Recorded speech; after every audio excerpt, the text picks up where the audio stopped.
പ്രത്യക്ഷീകരണത്തിൻ്റെ സാക്ഷിയായി എന്നെ ഉയർത്തിയതിന് ഈശോയ്ക്കും കൃപാസന മാതാവിനും 1000 നന്ദി. എൻ്റെ പേര് ബിനീഷ് ജോസ്. ഞാൻ ഇടുക്കിയിലെ രാജമുടി ഇടവാംഗമാണ്. ഞാൻ ഇടുക്കിയിലെ തന്നെ ഒരു കോളേജിൽ അസിസ്റ്റൻറ്റ് പ്രൊഫസറായിട്ട് വർക്ക് ചെയ്യുകയാണ്. ഞാൻ ഇവിടെ സാക്ഷ്യം വരാൻ ഉണ്ടായ സാഹചര്യം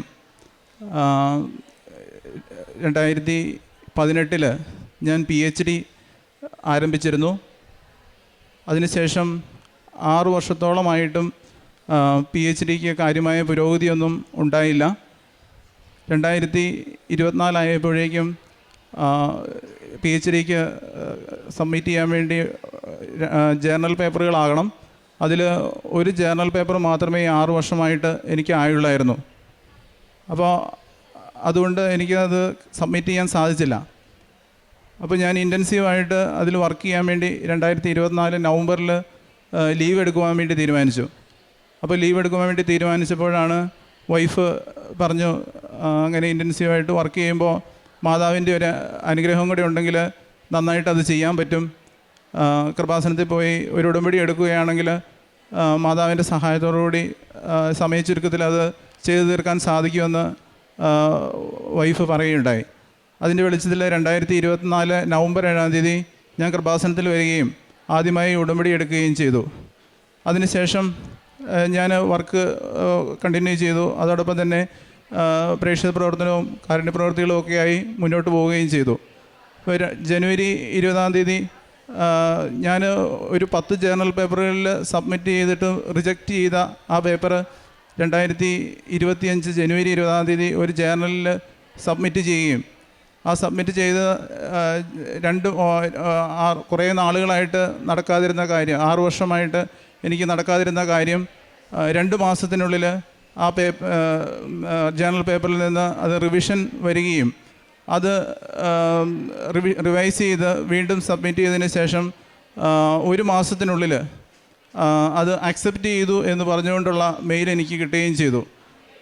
അത് ഈ സമയച്ചൊരുക്കം 6 വർഷമായിട്ടും എനിക്ക് നടക്കാതിരുന്ന ഈ കാര്യം വെറും 3 മാസത്തിനുള്ളിൽ വളരെ ഹൈ ഇമ്പാക്റ്റ് ഫാക്ടറുള്ള ഒരു ജേർണലിൽ എനിക്ക് അക്സെപ്റ്റൻസ് കിട്ടിയത് അമ്മ മാതാവിൻ്റെയും ഈശോയുടെയും പ്രത്യേക അനുഗ്രഹം മൂലം സമയച്ചുരുക്കം മൂലവുമാണെന്നുള്ളത് സാക്ഷ്യം പറയാൻ വേണ്ടി ഞാൻ ആഗ്രഹിക്കുകയായിരുന്നു. അതിനുശേഷം PhDയിലേക്ക് പോകണമെങ്കിൽ ഒരുപാട് കാര്യങ്ങൾ വീണ്ടും ചെയ്യണം. പ്രീ PhD എന്ന് പറയുന്ന ഒരു പ്രോസസ്സ് ഉണ്ട്. ആ പ്രീ PhD എന്ന് പറയുന്ന പ്രോസസ്സിലേക്ക് പോകണമെങ്കിൽ ഗൈഡിൻ്റെ അനുവാദം കിട്ടണം. അപ്പോൾ ഈ ഒരു പേപ്പർ അക്സെപ്റ്റ് ചെയ്യുന്നത് മൂലം 6 വർഷമായിട്ട് എനിക്ക് അനുവദിക്കാതിരുന്ന ആ പ്രീ PhDയിലേക്കുള്ള അനുവാദം എനിക്ക് കിട്ടുകയും 2025 മെയ് 29-ാം തീയതി പ്രീ PhD നടത്താനുള്ള അനുവാദം കിട്ടുകയും അത് അമ്മ മാതാവിൻ്റെ അനുഗ്രഹത്താൽ വളരെ വിജയകരമായി പൂർത്തിയാക്കാനും സാധിച്ചു. അതിൻ്റെ പ്രസൻറ്റേഷനിലൊക്കെ എനിക്ക് ധൈര്യം തന്നത് അമ്മ മാതാവിൻ്റെ ഇവിടുന്ന് കിട്ടിയ ഉപ്പ് ആ പ്രസൻറ്റേഷൻ ഹാളിൽ വിതറുകയും അതിലൂടെ എനിക്ക് കിട്ടിയ ആ ധൈര്യം വളരെ വലുതായിരുന്നു. അതുവരെയും എനിക്ക് അതിലൊന്നും വിശ്വാസമില്ലായിരുന്നു. അതൊക്കെ അന്ധവിശ്വാസമാണെന്ന് പറഞ്ഞുകൊണ്ട് ഞാൻ പറയുമായിരുന്നു. പക്ഷേ ജോസഫച്ചൻ്റെ ഒരു ടോക്കിലൂടെ ഈ ഉപ്പ് വിതറുന്നതൊക്കെ വിശ്വാസത്തിൻ്റെ ഒരു പ്രയോഗമാണെന്ന് അച്ഛൻ പറഞ്ഞു തരികയും അതിലൂടെ ആ വിശ്വാസത്തിലേക്ക് എനിക്ക് ഉയരാനും സാധിച്ചു. അപ്പോൾ അതിലൂടെ ആ പ്രസൻറ്റേഷൻ വളരെ ഭംഗിയായിട്ട് നടത്താൻ എനിക്ക് സാധിക്കുക, അതിൻ്റെ ധൈര്യം എനിക്ക് അതിൽ നിന്ന് ലഭിച്ചു. അതിനുശേഷം ഇതിൻ്റെ സിനോപ്സിസ് സബ്മിഷനും അതുപോലെ തന്നെ തീസിസ് സബ്മിഷനും ഒക്കെ ഒരു 2 മാസത്തിനുള്ളിൽ കംപ്ലീറ്റ് ചെയ്യാനും ജൂലൈ മാസം തീസിസ് സബ്മിറ്റ് ചെയ്യാനും സാധിച്ചു. അതിനുശേഷം ആ തീസിസ് ഇവാലുവേഷന് പോയി. 3 ഇവാലുവേറ്റേഴ്സിന് പോയി ഇവാലുവേഷൻ കഴിഞ്ഞ് തിരിച്ചു വരണം. അത് സാധാരണ 1 വർഷം വരെ എടുക്കുന്ന ഒരു പ്രോസസ്സാണ്. പക്ഷേ മാതാവിൻ്റെ അനുഗ്രഹത്താൽ വളരെ സമയ ചുരുക്കത്തിൽ 3 മാസം തൊട്ട് 4 മാസം വരെയുള്ള സമയം കൊണ്ട് അതിൻ്റെ എല്ലാ ഇവാലുവേഷനും കംപ്ലീറ്റ് ചെയ്ത് അത് റിപ്പോർട്ടുകൾ തിരിച്ചു വരാനും അതോടൊപ്പം തന്നെ ചെറിയൊരു കറക്ഷൻ ഉണ്ടായിരുന്നു. ആ കറക്ഷൻ ചെയ്ത് വീണ്ടും സബ്മിറ്റ് ചെയ്യാനുമുള്ള ഓർഡർ യൂണിവേഴ്സിറ്റിയിൽ നിന്ന് ലഭിക്കുകയുണ്ടായി. അതിനുശേഷം ഡിസംബർ 22-ാം തീയതിയോടുകൂടി എല്ലാ കറക്ഷൻസും വരുത്തി വീണ്ടും അത് സബ്മിറ്റ് ചെയ്ത് ഒരാഴ്ചയ്ക്കുള്ളിൽ തന്നെ ഓപ്പൺ ഡിഫൻസിൻ്റെ ഡേറ്റ് ആകുകയും ജനുവരി 16-ാം തീയതി ഓപ്പൺ ഡിഫൻസിൻ്റെ ഡേറ്റ് വരികയും ചെയ്തു. ഞാൻ ആദ്യത്തെ ഉടമ്പടി എടുത്തതിന് ശേഷം ഒരു വർഷത്തിനുള്ളിൽ ഈ ഈ ഓപ്പൺ ഡിഫൻസ് വരെയുള്ള കാര്യങ്ങൾ 6 വർഷമായിട്ട് നടക്കാതിരുന്ന കാര്യങ്ങൾ വെറും ഒരു വർഷം കൊണ്ട് അതിൻ്റെ എല്ലാ പ്രോസസ്സുകളും കംപ്ലീറ്റ് ചെയ്ത് ഓപ്പൺ ഡിഫൻസിലേക്ക് എത്തിച്ചേരുവാനുള്ള അനുഗ്രഹം അമ്മ മാതാവിൻ്റെയും തിരുക്കുമാരൻ്റെയും പ്രത്യേക അനുഗ്രഹമാണെന്നുള്ളത് ഞാൻ എല്ലാവരുടെയും വിശ്വാസത്തിലേക്കായി പറയാൻ ആഗ്രഹിക്കുകയാണ്. അതോടൊപ്പം തന്നെ കൃപാസനത്തെക്കുറിച്ച് ഞാനിവിടെ വരുമ്പോൾ വരുന്നതിന് മുമ്പ് എനിക്ക് വളരെ നെഗറ്റീവായിട്ടുള്ള ഒരു ആറ്റിറ്റ്യൂഡായിരുന്നു അതിനോടുണ്ടായിരുന്നത്. കാരണം സോഷ്യൽ മീഡിയയിൽ കൂടെയൊക്കെ അറിയാം, നമുക്ക് ഒരുപാട് നെഗറ്റീവ് ആയിട്ടുള്ള ന്യൂസുകളൊക്കെ ഇങ്ങനെ പോകുന്ന ഒരു സമയമുണ്ടായിരുന്നു. അപ്പോൾ അതിൽ നിന്നൊക്കെ മാറി ഇവിടെ ഒന്ന് ടോക്ക് കേട്ട് വളരെ വിശ്വാസത്തിൽ മുന്നോട്ട് പോകുവാൻ സാധിച്ചതിന് അമ്മ മാതാവിനോടും തിരുക്കുമാരനോടും ഉള്ള നന്ദി അറിയിക്കുന്നു. അതോടൊപ്പം തന്നെ സാക്ഷ്യം പറയാൻ എനിക്ക് വളരെ മടിയായിരുന്നു. കാരണം ഇങ്ങനെ നമ്മൾ ഈ കാര്യങ്ങളൊക്കെ പറയാൻ എങ്ങനെയാണെന്നുള്ളത് എനിക്ക് വളരെ ബുദ്ധിമുട്ടായിരുന്നു. അപ്പോഴാണ് അച്ഛൻ്റെ ഒരു ടോക്ക് കിട്ടുന്നത്. നിങ്ങളുടെ ഒരു സാക്ഷ്യത്തിലൂടെ അനേക കാര്യങ്ങൾക്ക് അത് പ്രത്യക്ഷീകരണത്തിൻ്റെ സാക്ഷിയാകാനുള്ള ഒരു മാർഗമാകുമെങ്കിൽ അത് ഒരിക്കലും ഡിലേ ചെയ്യരുത്, എത്രയും പെട്ടെന്ന് തന്നെ അത് ചെയ്യണമെന്നുള്ള ജോസഫ് അച്ഛൻ്റെ ഒരു ടോക്കിലൂടെയുള്ള ഒരു ബോധ്യം കിട്ടിയതിലൂടെയാണ് ഞാനിന്ന് ഇവിടെ വന്ന് ഈ സാക്ഷ്യം പറയാൻ ഇവിടെ ആയിരിക്കുന്നത്. അതോടൊപ്പം തന്നെ പ്രേക്ഷിത പ്രവർത്തനങ്ങൾ എനിക്ക് PhDയുടെയൊക്കെ ഇടയ്ക്ക് 100% ജെനുവിനായി എനിക്ക് ചെയ്യാൻ സാധിച്ചില്ല. പക്ഷേ എങ്കിലും വളരെ സിൻസിയറായിട്ട് എനിക്ക് അത് ചെയ്യാൻ സാധിച്ചു. മിക്കവാറും പള്ളിയിൽ കുർബാനയ്ക്ക് പോകാൻ പറ്റുമ്പോഴൊക്കെ പോകും. അതോടൊപ്പം തന്നെ പത്രം കൊടുക്കാൻ എനിക്ക് വളരെ മടിയായിരുന്നു. കാരണം നമ്മളെ ഇടവപ്പള്ളിയിലൊക്കെ നമ്മളെ അറിയുന്നവർക്ക് പത്രം കൊടുക്കുമ്പോൾ അവരുടെ ആറ്റിറ്റ്യൂഡും റിജക്ഷനും ഒക്കെ നമുക്ക് അറിയാവുന്നതാണ്. അപ്പോൾ അങ്ങനെയൊരു ഇതിൽ കുറച്ച് നമ്മൾ താഴണം. ആ താഴാനുള്ള ഒരു മൈൻഡ് എനിക്കില്ലായിരുന്നു ആദ്യം.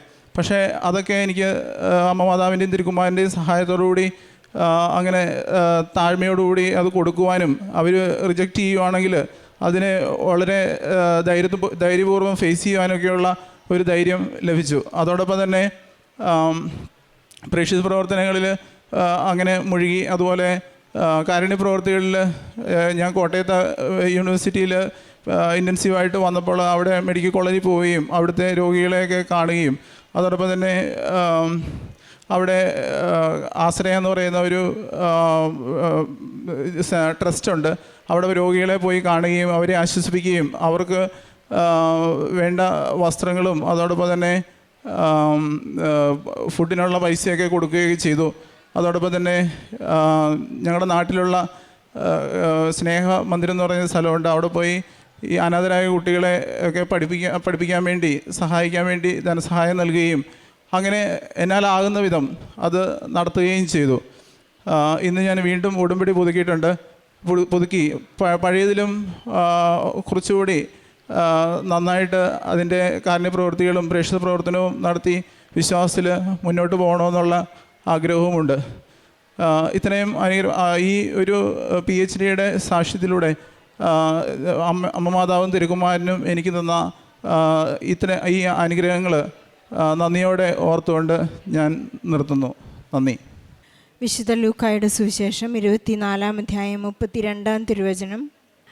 അവർ പരസ്പരം പറഞ്ഞു, വഴിയിൽ വെച്ച് അവൻ വിശുദ്ധ ലിഖിതം വിശദീകരിച്ചു കൊണ്ടിരുന്നപ്പോൾ നമ്മോട് സംസാരിച്ചപ്പോൾ നമ്മുടെ ഹൃദയം ജ്വലിച്ചിരുന്നില്ലേ? അവർ അപ്പോൾ തന്നെ എഴുന്നേറ്റ് ജെറുസലേമിലേക്ക് തിരിച്ചുപോയി അവിടെ കൂടിയിരുന്ന 11 പേരെയും അവരോടൊപ്പം ഉണ്ടായിരുന്നവരെയും കണ്ടു. ബിനീഷ് ജോയി എന്ന ഈ സഹോദരൻ്റെ ശക്തമായ പ്രത്യക്ഷീകരണ സാക്ഷ്യമാണ് നാം ഇപ്പോൾ കേട്ടത്. ഒരു അസിസ്റ്റൻ്റ് പ്രൊഫസറായി ജോലി ചെയ്യുന്ന ഈ മകനെ 6 വർഷമായിട്ട് PhD എടുക്കുമ്പോഴുണ്ടായ ഒരു പ്രതിസന്ധി കാലഘട്ടത്തിൽ കൂടി കടന്നുപോയപ്പോൾ ഉടമ്പടിയെടുത്ത ആ നിമിഷം മുതലുണ്ടായ പരിശുദ്ധ അമ്മയുടെ ഇടപെടലിനെയും തിരുക്കുമാരൻ്റെ വലിയ കൃപയുടെയും അനുഗ്രഹത്തിൻ്റെയും ഒരു കഥയാണ്, ഒരു വലിയ സംഭവമാണ്, അനുഭവ സാക്ഷ്യമാണ് ഈ മകനോട് ഏറ്റുപറഞ്ഞത്.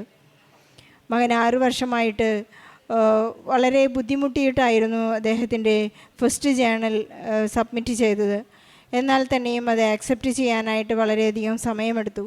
അപ്പോഴാണ് ജീവിത പങ്കാളി മകനോട് പറഞ്ഞത്, നമുക്ക് അവിടെ പോയി ഒന്ന് ഉടമ്പടി എടുക്കാം. പക്ഷേ ഇദ്ദേഹത്തിന് ലഭിച്ചിട്ടുള്ള അദ്ദേഹത്തിന് കൃപാസനത്തെക്കുറിച്ച് ലഭിച്ചിട്ടുള്ള വളരെ നെഗറ്റീവായിട്ടുള്ള ട്രോള്, അതുപോലെ തന്നെ ഇംപ്രഷൻ, അതെല്ലാം ഒരു തട്ടിപ്പ്, അല്ലെങ്കിൽ ഈ ഉപ്പ് എങ്ങനെയാണ് പ്രയോഗിക്കേണ്ടത്, ഇങ്ങനെയുള്ള ഒരു നെഗറ്റീവ് ആറ്റിറ്റ്യൂഡിൽ കടന്നു പോകുമ്പോഴാണ് അദ്ദേഹം ഇവിടെ വന്ന് ഉടമ്പടി എടുത്തപ്പോൾ അച്ഛൻ്റെ, ബഹുമാനപ്പെട്ട ജോസഫ് അച്ഛൻ്റെ പ്രബോധനങ്ങൾ കേൾക്കുകയും അതിലുള്ള വാസ്തവ്യത, ഇതെല്ലാം ബിബ്ലിക്കലി പ്രൂവ്ഡ് ആയിട്ടുള്ള കാര്യങ്ങളാണ്. നാം കത്തോലിക്ക സഭയോട് വളരെ ചേർന്നുകൊണ്ടാണ്, ദൈവകൽപ്പനകൾ പാലിച്ചുകൊണ്ടാണ് മനുഷ്യർ ജീവിതത്തിലേക്ക് കടന്നു വരുന്നതും ദൈവാനുഗ്രഹം പ്രാപിക്കുന്നതെന്നെല്ലാം ഈ മകന് മനസ്സിലാക്കാനുള്ള വലിയ ദൈവാനുഗ്രഹവും കൃപയും ഉണ്ടായി. 1 മാസത്തിനുള്ളിൽ തന്നെ അദ്ദേഹത്തിൻ്റെ റിജക്റ്റഡായ പേപ്പർ സബ്മിഷൻ റിവൈസ് ചെയ്യുവാനും അത് 3 മാസത്തിനുള്ളിൽ ആ ജേണൽ ആക്സെപ്റ്റ് ചെയ്യാനുള്ള കൃപയുണ്ടായെന്നാണ് ഈ മകനേറ്റ് പറയുന്നത്. അതുപോലെ തന്നെ ഓപ്പൺ ഡിഫൻസിൻ്റെ സമയത്ത് അദ്ദേഹത്തിന് ഈ വിശ്വാസത്തോടു കൂടിയുള്ള ഉടമ്പടി ഉപ്പിൻ്റെ പ്രാധാന്യം എന്താണ് ഉപ്പ് എന്നും അതിൻ്റെ വിശ്വാസ പ്രയോഗം എന്താണെന്നെല്ലാം അദ്ദേഹത്തിന് കൃത്യം മനസ്സിലാവുകയും അത് പ്രയോഗിക്കുകയും അതിനുള്ള ഉടമ്പടി കാശുരൂപം എന്താണെന്നും പരിശുദ്ധ അമ്മ തൻ്റെ തന്നെ കൂടെ നിൽക്കുന്ന വലിയ ജീവിതാനുഭവം അദ്ദേഹത്തിന് ഉണ്ടായതായി ഏറ്റുപറയുകയാണ്. നമുക്കറിയാം, ഇൻ്റലക്ച്വലായിട്ടുള്ള ആളുകൾ അതിനെ മനസ്സിലാക്കി കഴിഞ്ഞാൽ അത് ഏറ്റുപറയുമ്പോഴുള്ള ഒരു വലിയ ജീവിതാനുഭവം അത് അവരിൽ നിന്ന് ഒരിക്കലും മാഞ്ഞു പോവുകയില്ല. അവർ ഏറ്റുപറയുന്നത് തന്നെയാണ്. ബഹുമാനപ്പെട്ട ജോസഫ് അച്ഛൻ ഒരു വിശ്വാസ പ്രഖ്യാപനത്തെക്കുറിച്ച് ധ്യാനങ്ങളിൽ നമ്മോട് പറയുമ്പോൾ, നിങ്ങൾക്ക് നൽകിയ സാക്ഷ്യം, നിങ്ങൾക്ക് കിട്ടിയിട്ടുള്ള സാക്ഷ്യങ്ങൾ നിങ്ങൾ മനുഷ്യരുടെ മുൻപിൽ ഏറ്റുപറയുമ്പോഴാണ് ഈശോ പിതാവിൻ്റെ മുൻപിൽ നമ്മയും ഏറ്റുപറയുക എന്ന് നമുക്ക് വിശ്വസിക്കാൻ മാത്രം നമ്മുടെ ജീവിതത്തിലേക്ക് ദൈവം ഇടപെടുമ്പോൾ അത് നമ്മുടെ ഒരു വലിയ കടമയാണ്. ഒരു കടമായി നമുക്ക് കിടക്കാതിരിക്കാനായി നമുക്ക് പരിശ്രമിക്കുകയും ചെയ്യാം. അതുപോലെ തന്നെ ഇദ്ദേഹത്തിന് കൃപാസനം പത്രം മറ്റുള്ളവരോട് ഈശോയെക്കുറിച്ചും പരിശുദ്ധാമ്മയെക്കുറിച്ചും പറഞ്ഞു കൊടുക്കുവാനുള്ള ഒരു ലജ്ജ, ഒരു നാണക്കേട്, എൻ്റെ സ്റ്റാറ്റസ് ലോ ആയി പോകുമല്ലോ. പക്ഷേ അവിടെ അദ്ദേഹം പരിശുദ്ധ അമ്മയെ പോലെ ഇതാ കർത്താവിൻ്റെ ദാസി എന്ന് പറയുവാനും അങ്ങയുടെ ദാസിയെ അവിടുന്ന് തൃക്കൺ പാർത്തു, ദൈവം എനിക്ക് ശക്തനായവൻ എനിക്ക് വലിയ കാര്യങ്ങൾ ചെയ്തു തന്നിരിക്കുന്നു എന്നെല്ലാം ഓർത്ത് വചനത്തിൽ അധിഷ്ഠിതമായ അദ്ദേഹത്തിന് ജീവിക്കാനെല്ലാം സാധിച്ചപ്പോഴാണ് പരിശുദ്ധ അമ്മ ഒരിക്കലും തൻ്റെ ജീവിതത്തെക്കുറിച്ച് ഞാനൊരു ദാവീദിൻ്റെ വംശത്തിൽപ്പെട്ടവളാണ്, അല്ലെങ്കിൽ ഞാൻ യൂദാ കുടുംബത്തിലെ കുലത്തിൽപ്പെട്ടതാണെന്നൊന്നും ഒരിക്കലും പരിശുദ്ധ അമ്മ പറഞ്ഞിട്ടില്ല. ഞാൻ അവിടുത്തെ ദാസിയാണെന്നാണ് പരിശുദ്ധ അമ്മ പറഞ്ഞത്. അതുപോലെ ഈ മകനെ എത്രമാത്രം ദൈവം ഉയർത്തിയോ അത്രമാത്രം താഴാനായി ദൈവം കൃപ നൽകിയിരിക്കുന്നു. അതുപോലെ തന്നെ പഠിക്കുന്ന എല്ലാ മക്കളുടെയും നിയോഗങ്ങളെ നമുക്ക് ഈ സാക്ഷ്യത്തോട് ചേർത്ത് വയ്ക്കാം. എല്ലാവരും ദൈവകൃപയിലേക്ക് നടന്നെടുക്കട്ടെ, ഉടമ്പടിയിലൂടെ ജീവിക്കാനുള്ള കൃപ നൽകട്ടെ. കുറച്ചുകൂടി ഓരോ പ്രാവശ്യവും ഉടമ്പടി പുതുക്കുമ്പോൾ ദൈവത്തിലേക്ക് കൂടുതൽ അടുക്കുവാനും നിത്യതയെക്കുറിച്ച് മനസ്സിലാക്കുവാനും ഈശോയെ സ്വീകരിക്കുമ്പോൾ ഈശോയെ തൊടുന്ന അനുഭവം നമുക്കുണ്ടാകുവാനുമായി നമുക്ക് പ്രാർത്ഥിക്കാം. ബിനീഷ് ജോയ്ക്ക് ലഭിച്ച എല്ലാ അനുഗ്രഹങ്ങൾക്കും കൃപകൾക്കും ഈശോയ്ക്കും പരിശുദ്ധ അമ്മയ്ക്കും നല്ല ഒരു കയ്യടി നൽകി സാക്ഷ്യം നമുക്ക് സമർപ്പിക്കാം. അത്യപൂർവ ദൈവാനുഭവങ്ങൾ ഇനി നിങ്ങൾക്കും സ്വന്തം. ഈ യൂട്യൂബ് ചാനൽ ഇതുവരെ സബ്സ്ക്രൈബ് ചെയ്തിട്ടില്ലെങ്കിൽ ഇപ്പോൾ തന്നെ സബ്സ്ക്രൈബ് ചെയ്യുക. ഈ വീഡിയോ ഇപ്പോൾ തന്നെ നിങ്ങളുടെ സുഹൃത്തുക്കൾക്ക് ഷെയർ ചെയ്തുകൊണ്ട് കർത്താവിൻ്റെ പ്രേക്ഷിതരാകുക.